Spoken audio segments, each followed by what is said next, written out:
Hello out there. I'm Poetic Heretic, and today we are taking a look at the current astrological conditions in early mid-January 2019. And my hair is already bugging me.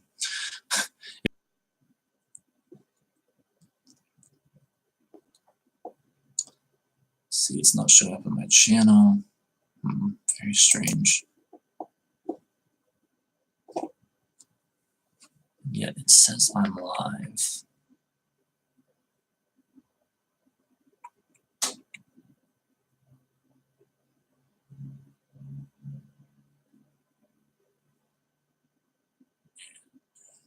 Oh, now it's working.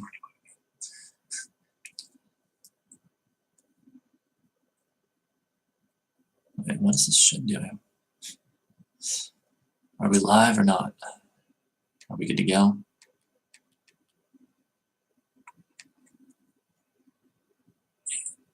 Yes.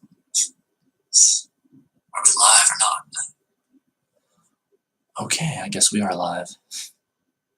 Just didn't want to load right away for some strange and mysterious reason. And it literally says that it restarted. Okay, well, all right then.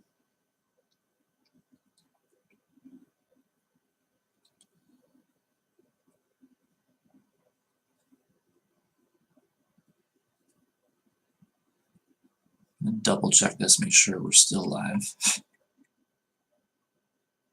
Double check this, make sure we're still live. Okay, good.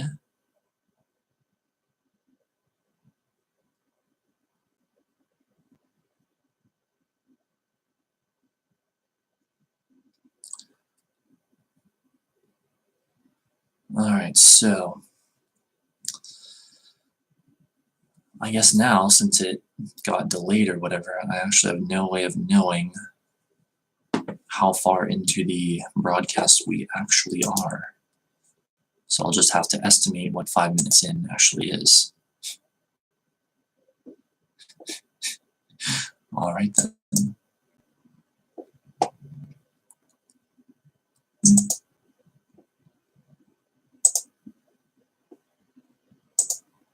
Okay, gonna get the broadcast shared to Twitter.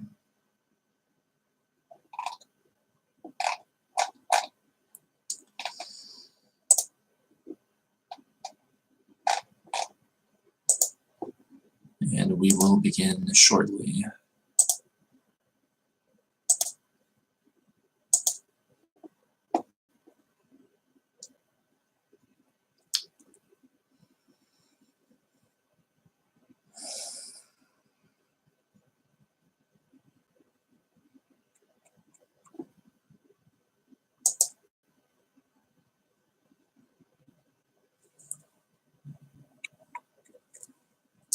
Kind of sucks being almost at the mercy of whether technology wants to work right or not. It's like, if it didn't work right, there'd be literally nothing I could do and I couldn't deliver my forecast, but I think we'll be fine.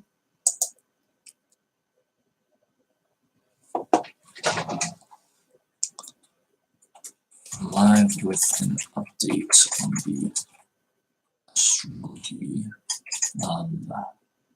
I should say on the current astrological conditions.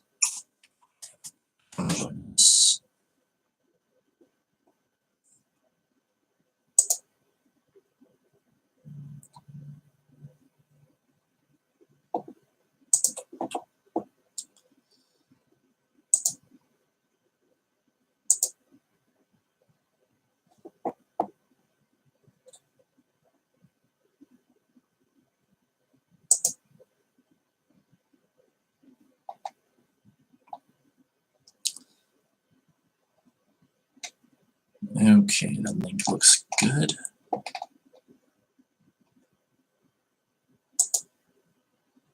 And now, since I can't actually tell how far into the stream this is, I guess this is about where we begin. As soon as I get the window ready.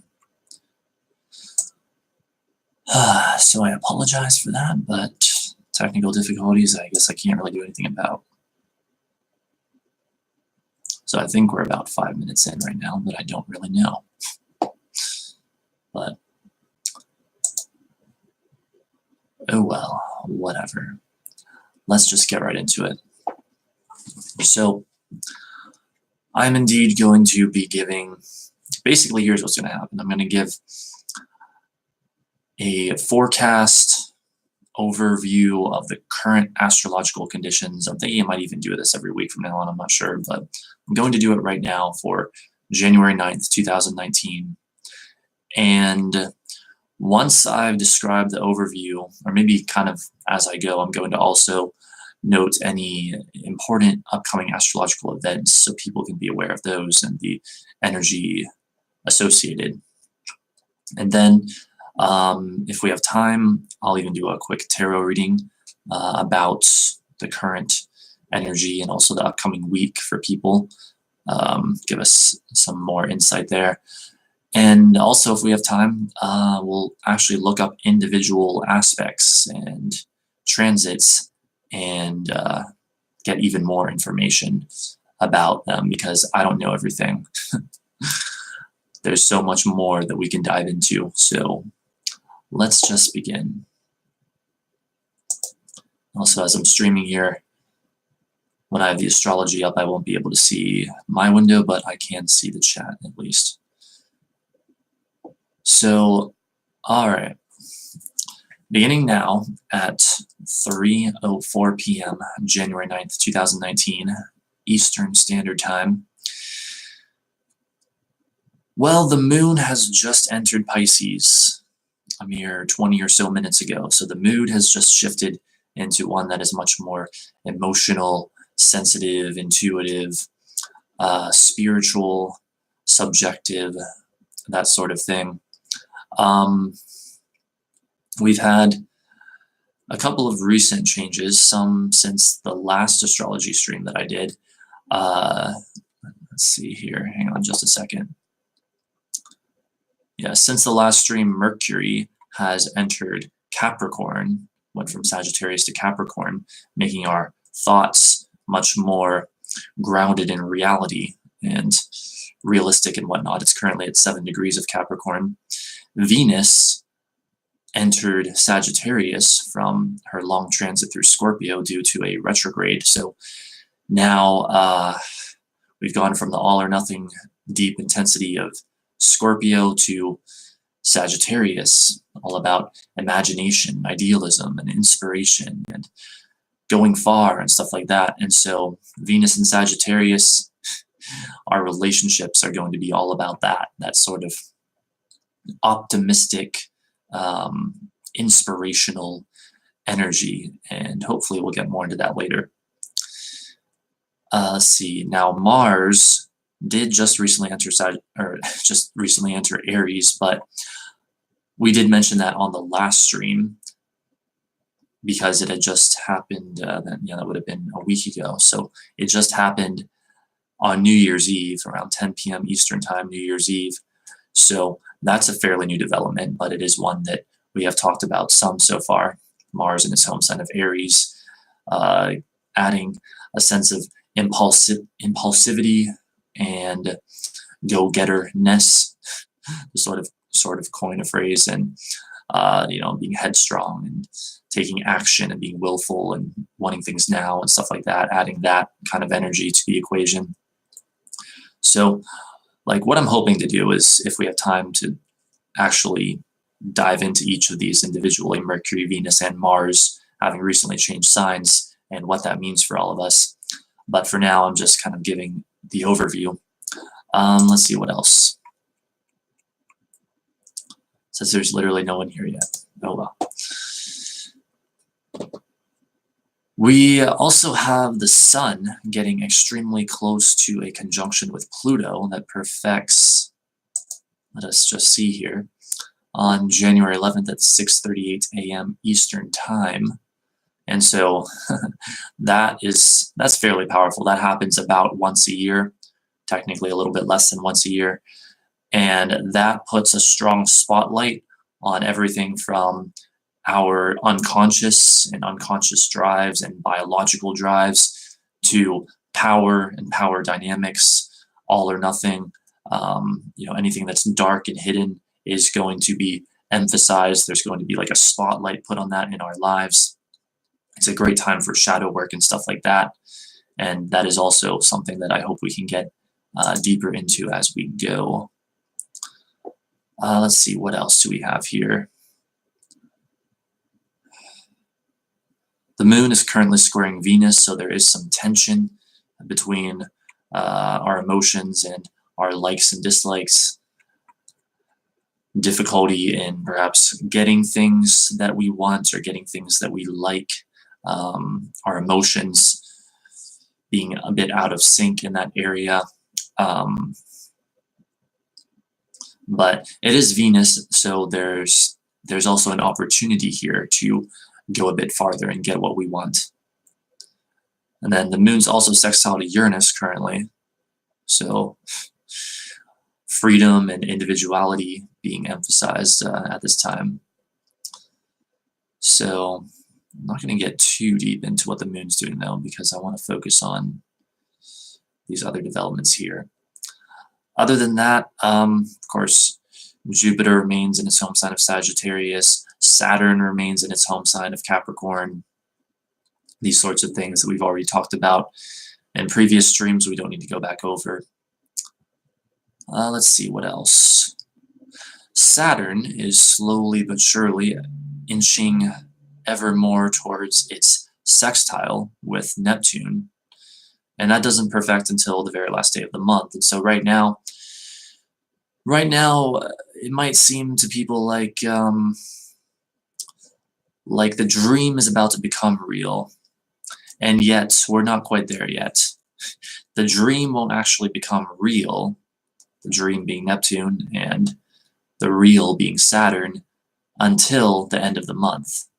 In all probability, that is when that sextile, that supportive sextile from Saturn to Neptune perfects, is the end of the month, January 31st. So if there's something that you're really wanting to create, or some goal you're trying to reach, some dream you're trying to manifest, some vision, and it's not happening right now, don't be discouraged, because the astrological energy tells us that it's just not quite the right time. But by the end of the month, then it will be the right time.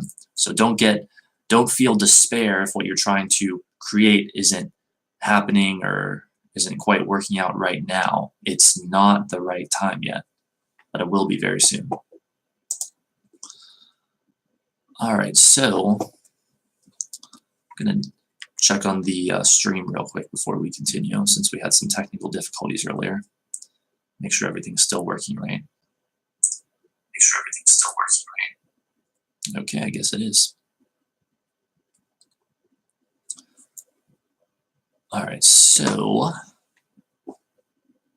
where shall we go next?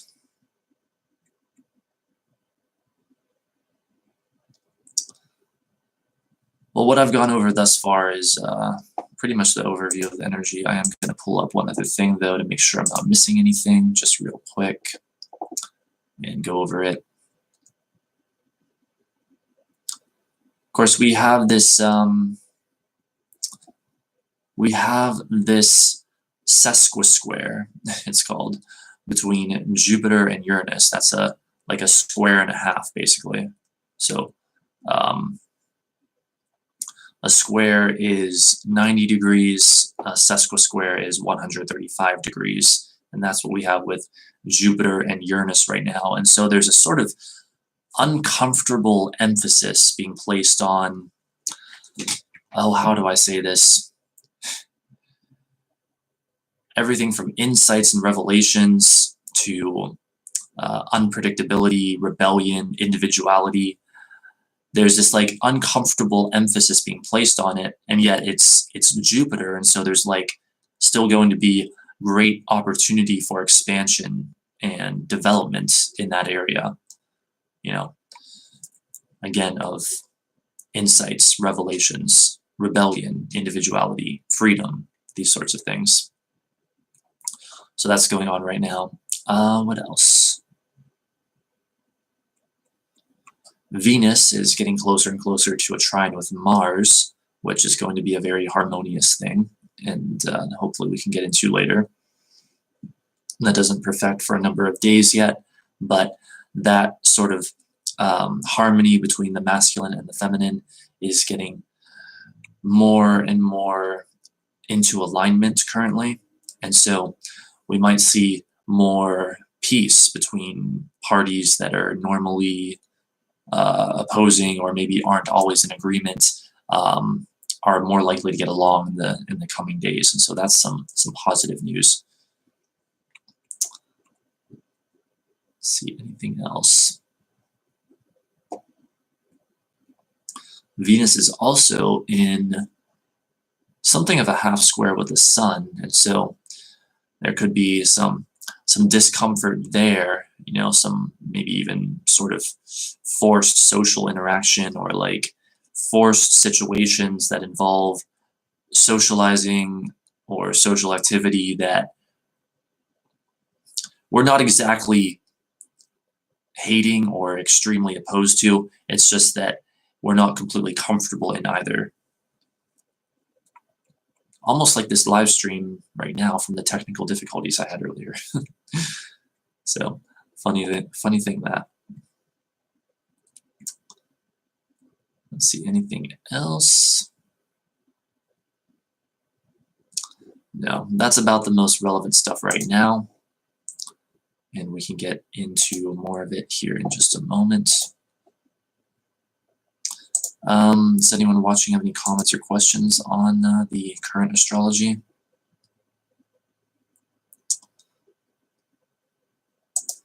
Because next, we could do a tarot reading to emphasize things, or we could look into individual aspects. I'm not really sure which I want yet, but let's just see here.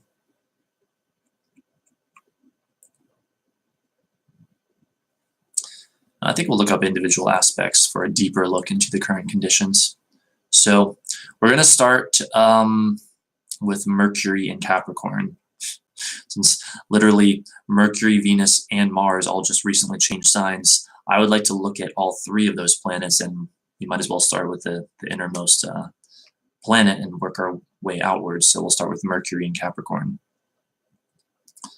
So I am going to literally just do an internet search on that, and we'll expand on what I've described thus far with what we can find online.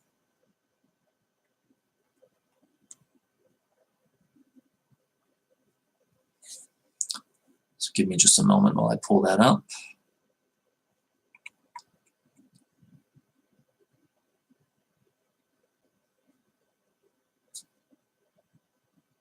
And also, I'll even give my comments or thoughts on what we pull up if I have any. You know, like if I disagree with some interpretation, then I'll say so.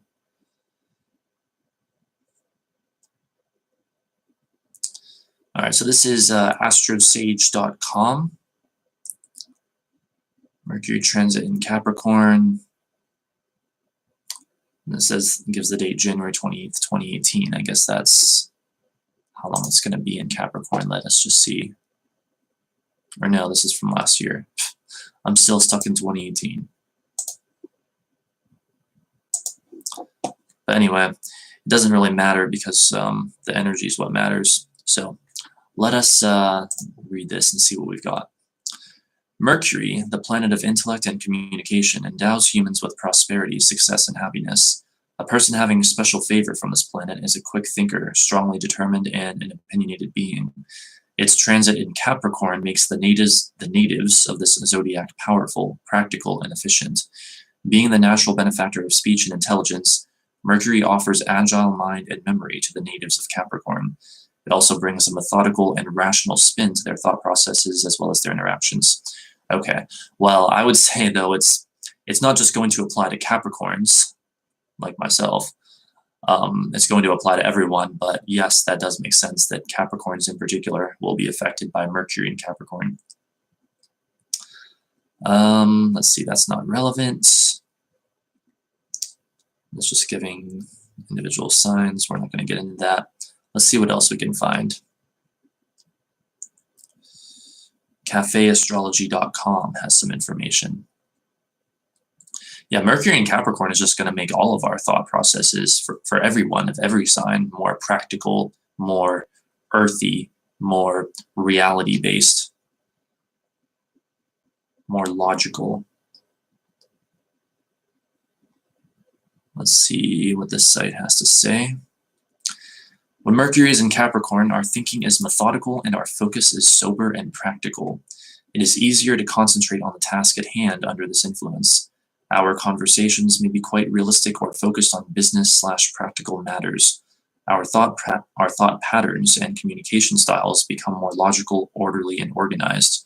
We are more able to sort out what is relevant and essential. Realism enters the picture. Our speech is no nonsense, and precision becomes important to us. We need to be wary of becoming too rigid in our thinking. We may come across as cold or harsh. For some, there is a fine line between realism and pessimism. All right. I feel like I'm not centered. There we go.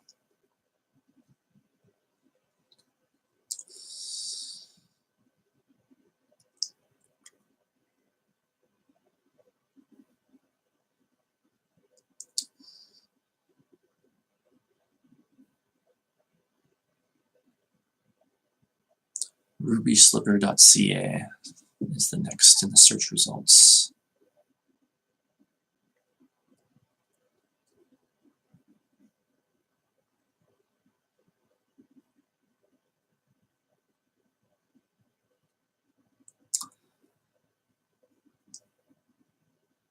All right, this says, words and thoughts become focused and serious. Messages are delivered with authority. Creativity is less important now than saying it and then doing exactly what you said. The verbal or written commitment. Therefore, the range of ideas is much narrower, but this allows you to identify what is solid potential. Isn't that interesting? So let's focus in on that a bit more. That's fascinating. Words and thoughts become focused and serious. Messages are delivered with authority. Creativity is less important now than saying it and then doing exactly what you said. So doing what we said we're going to do. The verbal or written commitment. Therefore, the range of ideas is much narrower, but this allows you to identify what has solid potential. Fascinating.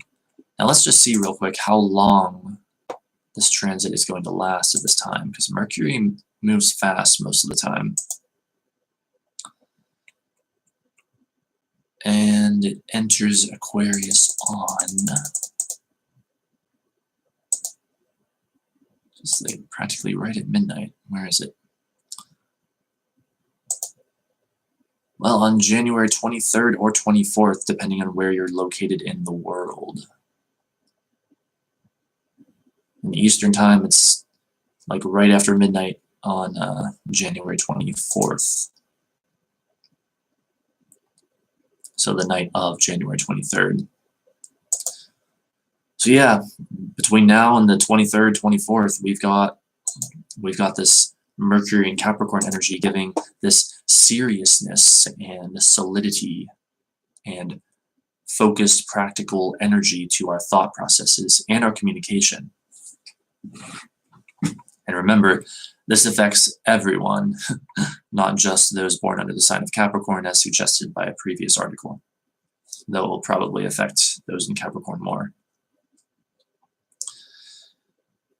All right, this does appear to be up to date because of what it says next. Happening one day before the January 5th eclipse in Capricorn, Mercury's ingress can signal a formal announcement, serious message, or firm decision that's related to this eclipse. Capricorn makes it real, so Mercury's messages, or messengers, will have more weight than usual. Trust that what you see and hear is real, even if it appears restrictive or judgmental. I like this site. This is some good stuff. So let's focus on that some more. Happening one day before the January 5th eclipse in Capricorn, Mercury's ingress can signal a formal announcement, serious message, or firm decision that's related to this eclipse. Capricorn makes it real, so Mercury's messages, or messengers, will have more weight than usual. Trust that what you see and hear is real, even if it appears restrictive or judgmental.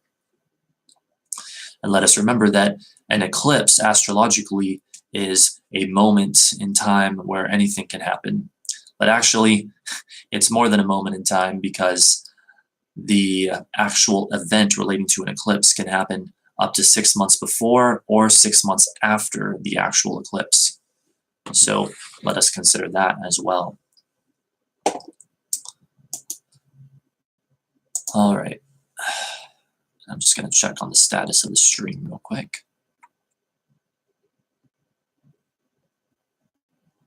And we will continue with the astrology.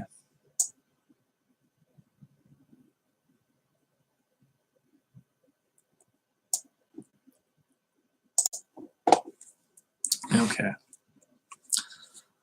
On the plus side, this transit is excellent for making plans, putting goals into words, and verbalizing boundaries. Capricorn is indeed the sign of boundaries, and so that makes a lot of sense as well. Yeah, so this is a time basically to make plans, set goals, and set your boundaries. And remember, a boundary, let's not get mixed up on that.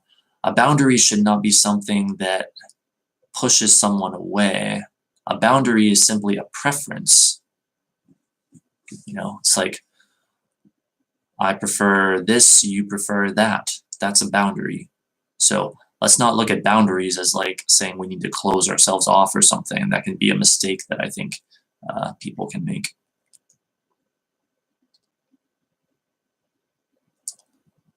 All right, let's list some aspects.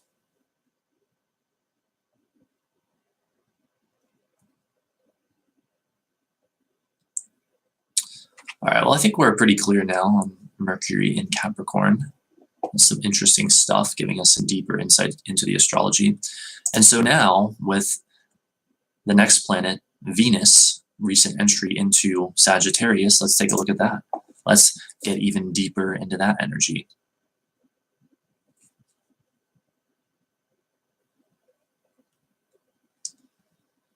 Venus in Sagittarius transits.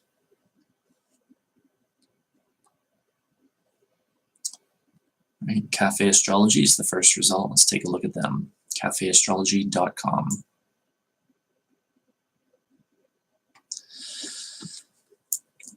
When Venus is in Sagittarius, moving from Scorpio to Sagittarius, romantic energy shifts from intense to buoyant. Sagittarius, of course, has its intense moments, considering it is a fire sign. However, its energy is considerably less focused, and while Scorpio is most concerned with intimacy with a specific person, Sagittarius love is of a more universal kind. Romantic adventures, as well as a straightforward, even blunt approach to love, are on the agenda. Gone are the intricacy and complexity of Venus and Scorpio. Truth and higher meaning are things that take priority with Sagittarius.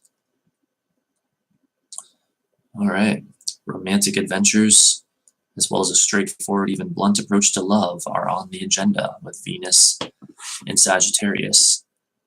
And let me see if I can see how long that's going to last real quick.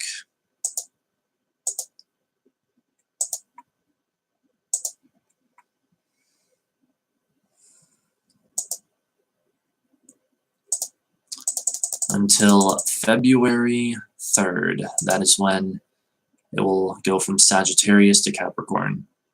So we're in this Venus and Sagittarius energy, remember, from now until February 3rd, 2019. And we're going to look deeper into it here. Even deeper into it still. Let's see, next is yourtango.com. Let's see if they've got anything good.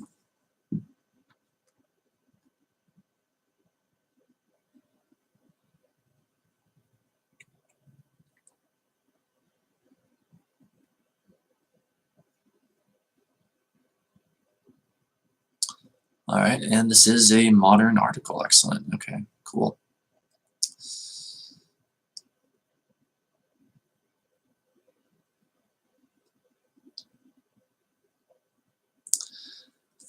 Love is meant to be an adventure, it says. On January 7th, Venus moves into Sagittarius, meaning our zodiac signs will be in for new changes in our love horoscopes. Last year had a rough ending for the planet of love as she went through her retrograde in Scorpio, a sign she isn't at home in because of her romantic nature. However, just like 2018 is in the past, so are the issues and situations that placement brought us. Sagittarius is all about the future, what is on the horizon, and enjoying this one big, amazing life as much as we can. We can enjoy this bountiful, playful energy from now until February 3rd. However, we have to remember that the choices we make during this transit can have a lasting effect on our lives. The planet of love has been in the spotlight lately, and apparently, as 2019 starts up, she's not quite ready to give it up just yet. During her retrograde last fall through Scorpio, she changed up a lot of her romantic plans through breakups or even shakeups, but as she starts this new transit, all of that is in the past. This time, she's not looking behind her, but only forward. She's no longer wondering what if. She's no longer wondering what if or playing it safe. She's not waiting by the phone hoping her ex will text her, and she's no longer afraid of actually having something she's scared to lose. This year is all about Venus not only knowing her worth, but making choices that align with it. And that means it's our year to do that too. Venus in Sagittarius is not the sign that we usually see the plethora of engagements happen under, but it is one that we stumble across love at first sight, or realize that it's the adventure of being in love that means the most to us. At this point in our lives, we need this energy. We need to be renewed, and we need to be reminded that love should make us feel good. It seems that many of us have spent far too long being wounded, hurt, and crying in our past relationships, not realizing that love shouldn't actually make us feel like that. Of course, we're going to have our bad days, and of course, we're going to fight or yell, but we also shouldn't be spending more days crying than smiling in a relationship. I need a sip of this.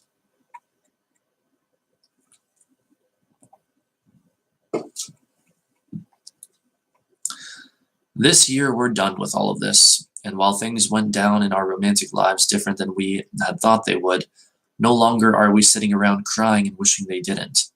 It's not just because we are ready for new love, but because we are ready to take the necessary lessons from what we experience and grow through them.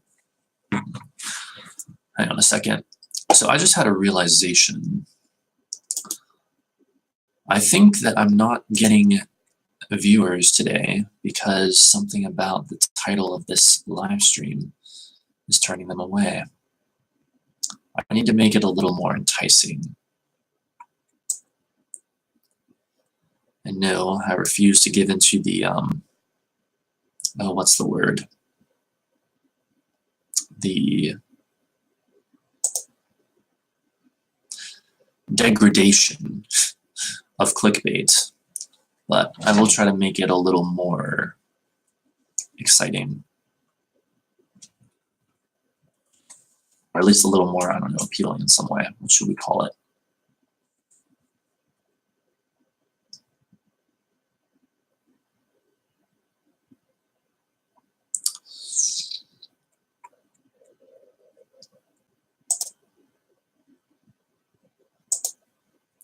Okay, now we have a viewer. Well, please stand by. I'll be resuming this in just a moment.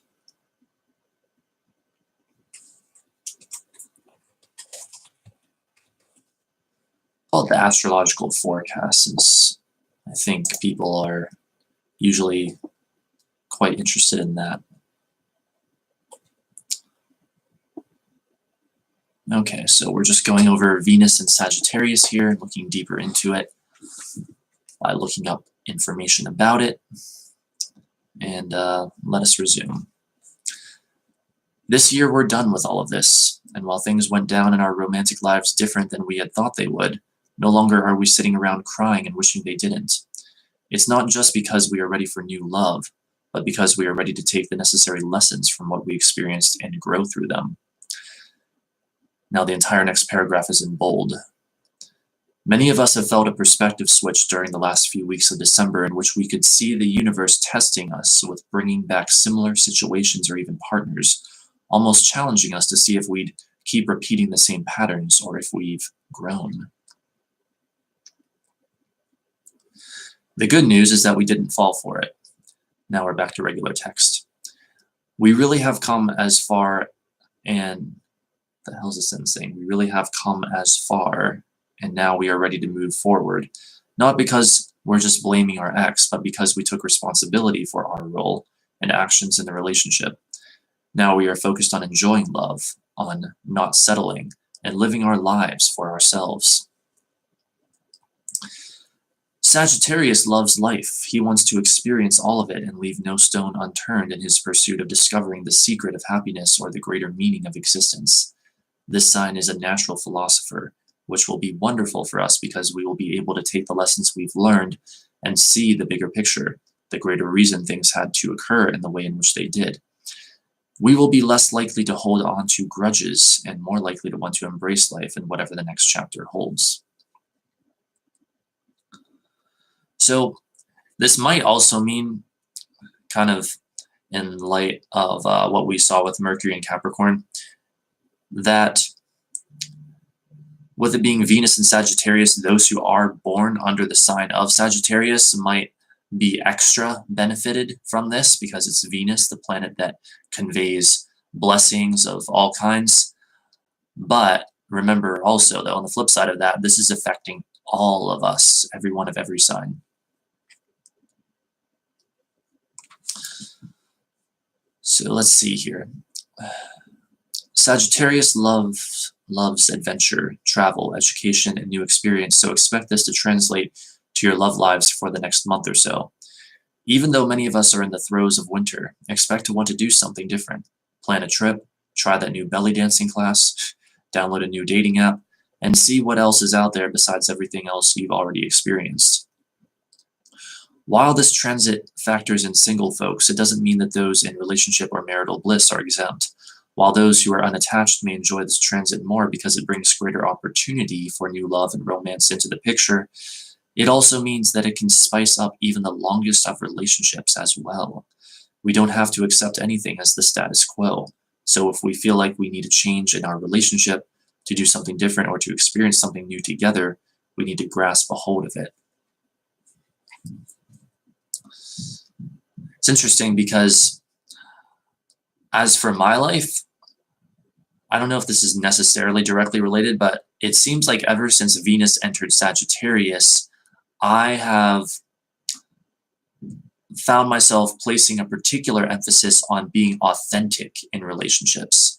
And I'm finding that by really trying to be authentic in relationships and like authentically connect with people, it's making relationships like of any kind. I'm not just talking like, trying to find romance here or whatever, friendships or even just chatting with people online, family, whatever. It's making all kinds of relationships so much more interesting and enjoyable and like something that like I find myself more wanting to engage in. And so it is becoming like more adventurous, like the sign of Sagittarius implies. So that's my experience of it though. So I don't know if other people are going to find that also, but that's how it's like manifesting in my life to give you an idea of this energy or hopefully a better idea of what's going on. So where were we?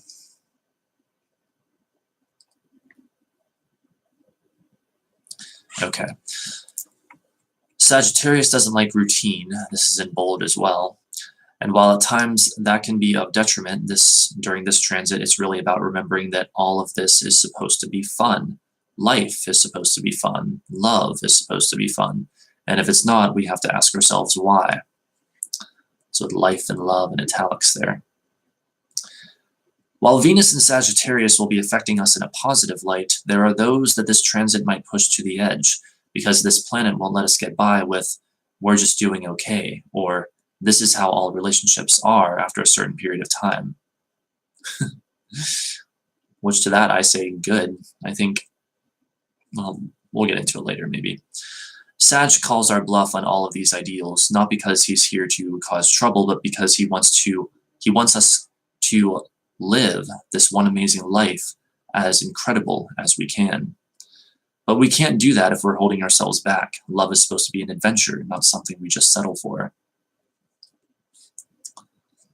Hello, Layla. I hope you've been well as well. And I hope your 2019 is excellent. All right, so that concludes that article on Venus and Sagittarius. That was really good. Got to hand it to yourtango.com. That was really good. That was very informative. Like, I learned a lot of new things from that. So now we're going to look at Mars and Aries, since even though we did talk about that some in the last astrology live stream, we didn't get deep into it. Why the hell is this thing not working for me right now? One moment, please. Guess I'll just do it this way then. Mars in Aries.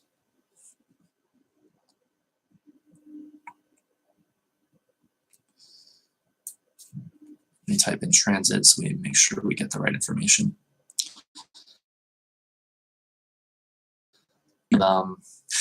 All this Venus stuff just a little bit ago.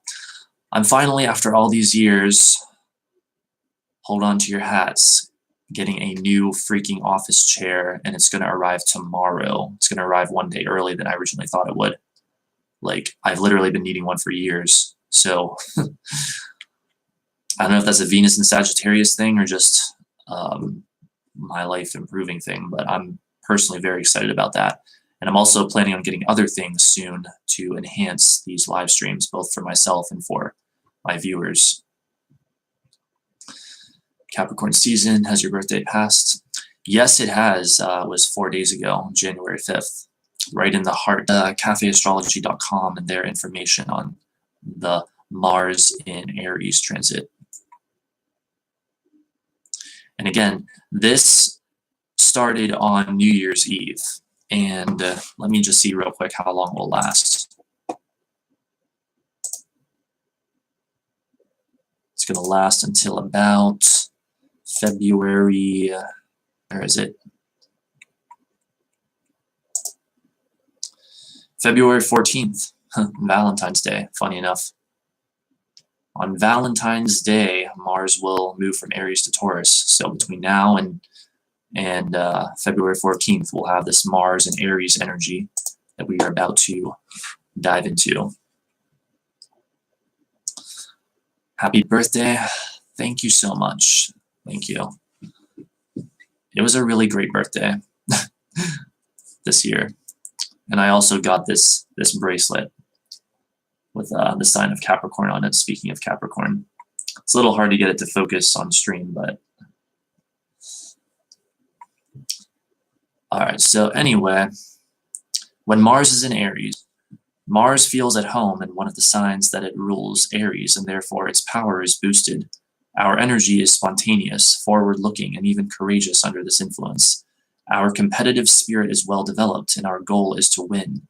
We are active, single-minded, and confident. Our actions are direct. We instinctively find the fastest way to get from point A to point B. The shadow side of Mars in Aries is a tendency to be impatient, arrogant, impulsive, short-lived, unreflective, and self-centered.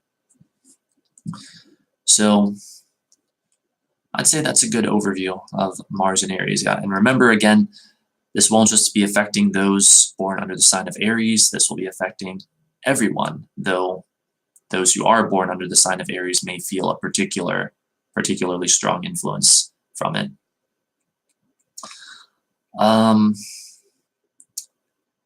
Cancer, Sagittarius, what's about? I'm not sure I understand your question. Sorry, could you rephrase it? So let's see what else we can find on Mars and Aries.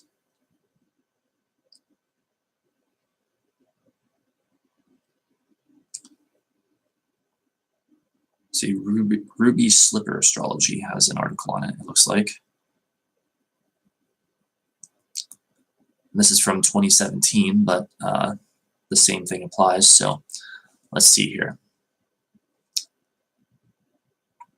He's at maximum power here. Actions, passion, initiative, anger, and impulse are stoked. As the first sign of the zodiac, this is a get it started transit. Final outcomes are not guaranteed, but you have to start somewhere. There's zero refinement. This is about raw will and childlike impatience. What are you waiting for? Just start. Don't worry about the details. Parentheses, yet. Well, what's interesting, though, about the current energy is that, yes, we have Mars in Aries making us like impulsive and action-oriented, but simultaneously, at least for now, we have Mercury in Capricorn making our thoughts much more cautious, much more like, no, let's come up with a plan first. And so I think maybe the challenge right now is learning how to come up with a plan and also like honor our impulses. It could even be a situation where we need to know when to put on the brake and when to apply the gas, right? Because if you can do that, then you can go really fast. But if you just apply the brake all the time, you're not going to get anywhere. If you just go fast all the time, you're going to crash. So I think that may be more or less what we're looking at right now, especially also with, of course, the Sun in Capricorn as well, the Capricorn season, and Saturn and Pluto, where it has been forever. So that's kind of how I would read this and advise people like overall. Let's go back to Mars and Aries here.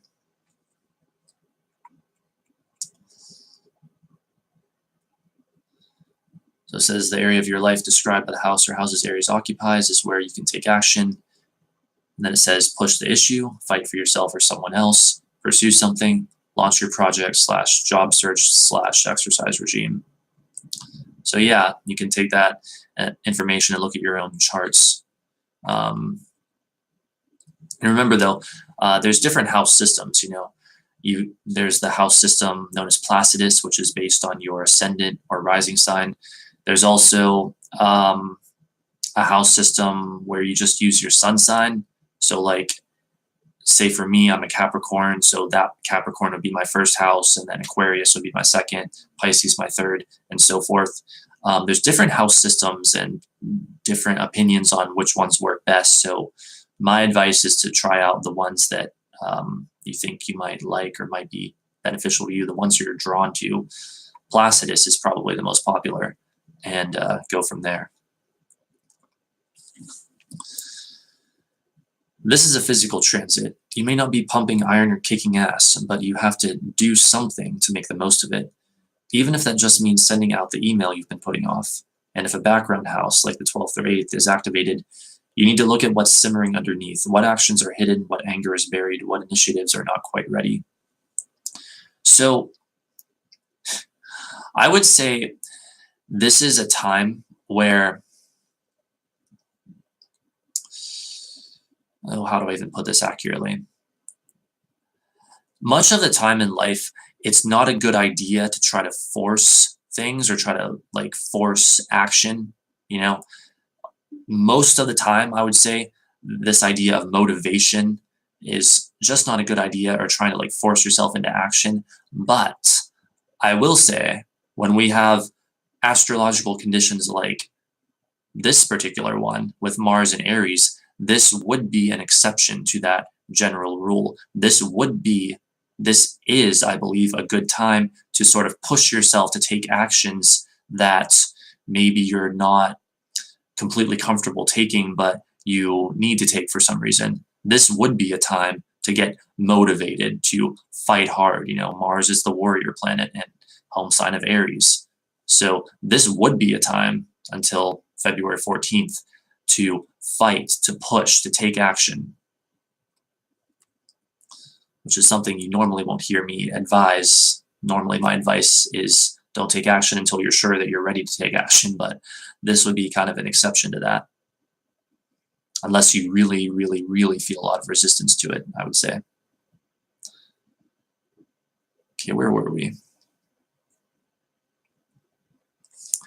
Now that I've written just start and don't worry, I'm going to add some cautions. This can be a volatile transit, especially when Mars squares Pluto, dominance conjoins Uranus explosions, opposes Jupiter, more heat. These might be past aspects that aren't necessarily relevant right now. Aries is the warrior sign. How you deal with aggression coming at you or coming from you will determine how you experience this transit. Awareness is crucial. Pay attention to unresolved anger, because what you don't acknowledge will hit you from an outside source. If you're going to take a risk or challenge someone, be smart. You know what's safe and what isn't. Okay, then I'll list some aspects that are not relevant to us right now. Let me see if there are any aspects that Mars will form that I want to go over real quick. Well, of course, there will be the Venus trine Mars, and I think we'll look deeper into that sometime soon, whether it be this stream or the next astrology stream. Let's see here. Mercury just squared Mars about a day and a half ago, and so we're still kind of in that energy now, but it's waning. But Mercury square Mars is like our intellect pitted against our will and desire to take action. That would be like its most elementary form, pretty much, or our communication pitted against that. Mercury square Mars is often like a sense of urgency, like feeling like you have to like say something or communicate something. But at least from what I've heard, the sense of urgency is usually a false one when we have Mercury square Mars. And again, that's what happened just the other day. Let's see here. Okay, actually, technically yesterday, January 8th, 2019 at 5:04 a.m. Eastern time, to be exact. That's when it perfected, and it is waning now.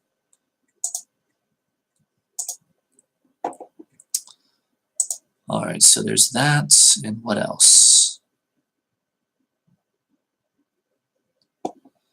As we proceed through the weeks, Mars will eventually trine Jupiter, and that's going to have us all feeling much more energized and willful and ready to take action and get things done. But that doesn't happen for a bit yet. And it's not right in front of me, but I can sort of figure it out here. That will perfect on January 25th. So especially right around January 25th, expect to be feeling quite energized, ready to really take action. You know, we've got Jupiter energizing Mars. Those two together, especially with Jupiter in Sagittarius and Mars in Aries, yeah, we'll all be feeling quite energized and ready to act and ready to do things around January 25th. Like that whole week will be energized by that. We'll talk about that more like when it happens.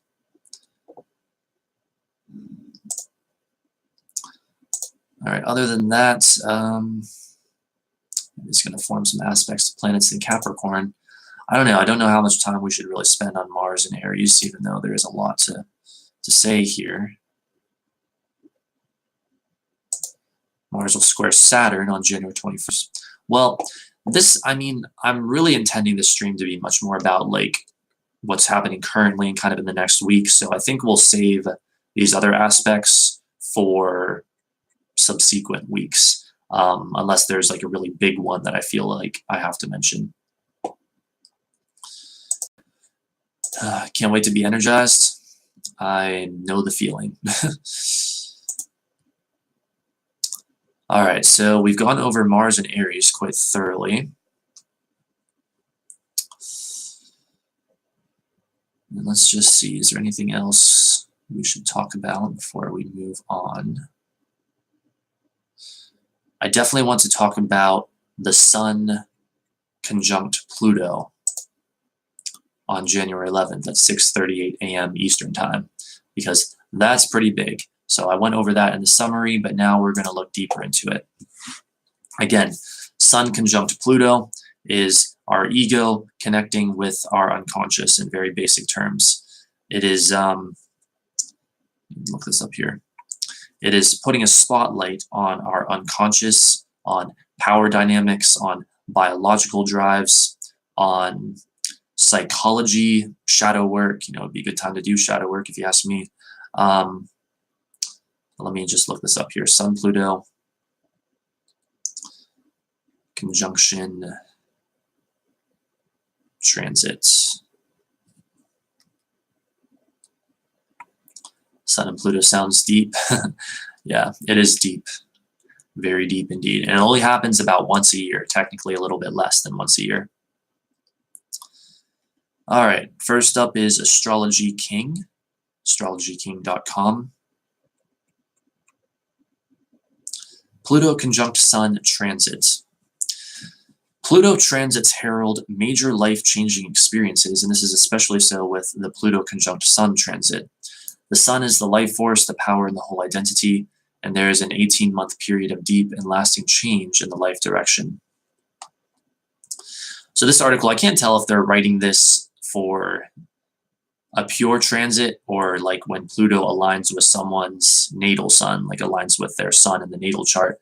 But regardless, even if it's that, it's still going to fit the idea of a transit quite well. And I'll point out anything that I think is misleading if we come to that. Pluto has a reputation of stripping away things to the bare bone in order to facilitate soul evolution. However, this does not have to be the case with this conjunction. There may be events which result in loss or separation, but only if those things are standing in the way of being true to yourself. By studying a few examples of this transit in celebrities, we can see that transiting Pluto conjunct Sun is very empowering, and that this phase of life, although intense and full of change, leads to great personal and professional advancement that is more in tune with the soul's desire. Yeah, so I'm pretty sure this was written for someone with, or for, Pluto conjunct the Sun in the natal chart. But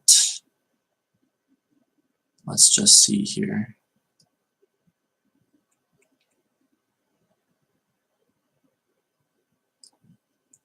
All right, well, let's move on to another article then.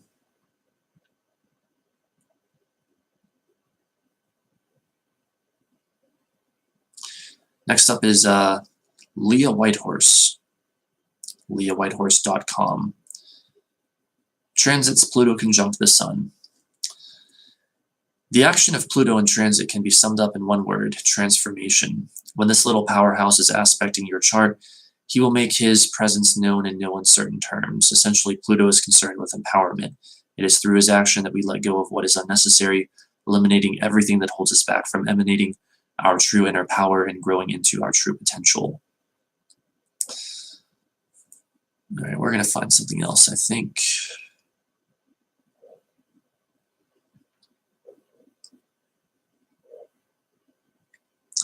thoughtco.com.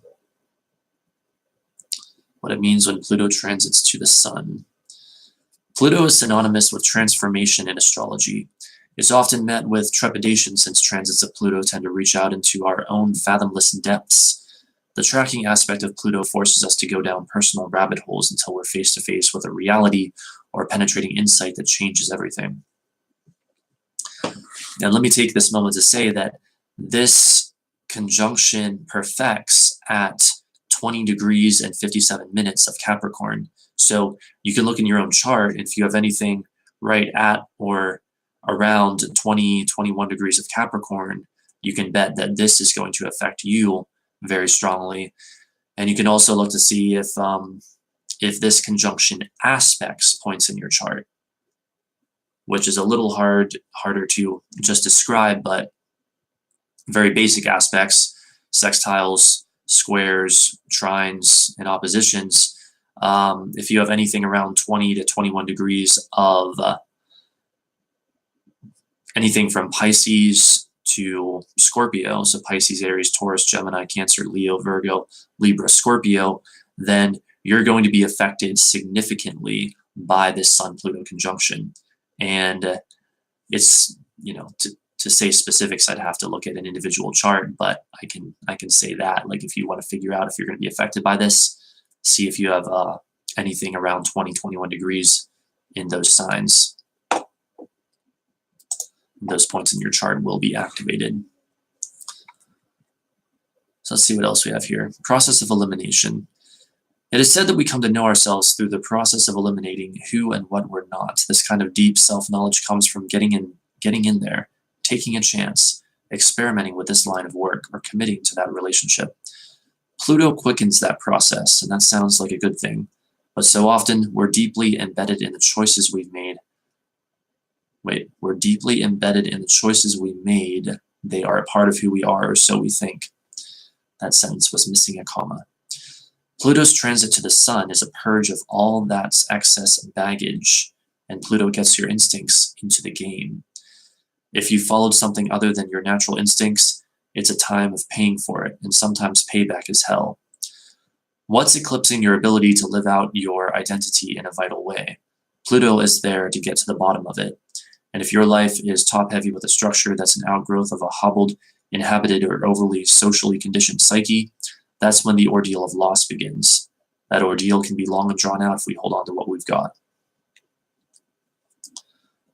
All right, interesting. I'm also going to see if I can find something even more specific here.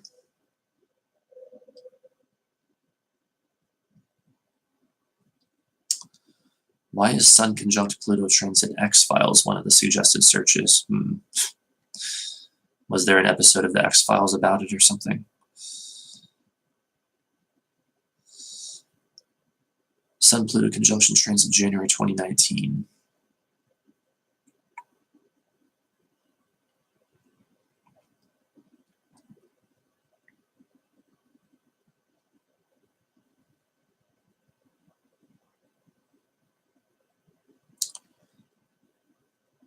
Okay, I'm still searching.